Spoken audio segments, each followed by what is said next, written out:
कपालेश्वर मंदिरातील दानपेट्या आणि आर्थिक व्यवहारांबाबत भाविकांच्या अनेक तक्रारी प्राप्त झाल्या होत्या। याची दखल घेत 1.5 वर्षांपूर्वी धर्मदाय उपायुक्तांनी सर्व दानपेट्या सीलबंद करण्याचे आदेश दिले होते। या निर्देशाविरोधात मंदिराच्या गुरव मंडळीने उच्च न्यायालयात याचिका दाखल केली असता न्यायालयाने ती फेटाळली आहे। श्री कपालेश्वर मंदिरात 20 सप्टेंबर 2024 रोजी दानाच्या पैशावरून मंदिराच्या दानपेटीतील पैसे काढून घेण्याच्या वादावरून 2 गटात वाद झाल्याचा व्हिडिओ व्हायरल झाला होता। यातून मंदिरातील व्यवस्थापनावर प्रश्नचिन्ह निर्माण झालं होतं। भाविकांनी दिलेल्या दानाचा पारदर्शक हिशोब मिळावा म्हणून धर्मदाय आयुक्तांकडे तक्रार देखील करण्यात आली होती।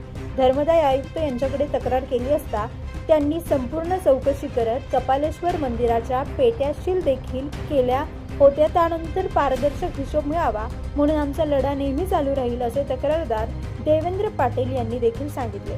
कपालेश्वर मंदिराच्या या भोंगळ कारभाराविरोधात भाविकांनी देखील संतप्त प्रतिक्रिया व्यक्त केल्या होत्या।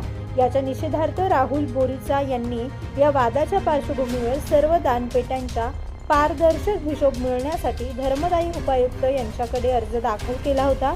सदरील अर्जाचा 25 सप्टेंबर 2024 रोजी कपालेश्वर मंदिरातील सर्व दानपेटी करण्याचे तसेच गाडे, जगताप आणि शेवाळे यांना आदेश दिले होते। त्यानंतर रेवती मोहिते आणि न्यायमूर्ती संदेश पाटील यांच्या समोर सुनावणी होऊन न्यायालयाने ही याचिका फेटाळून लावली।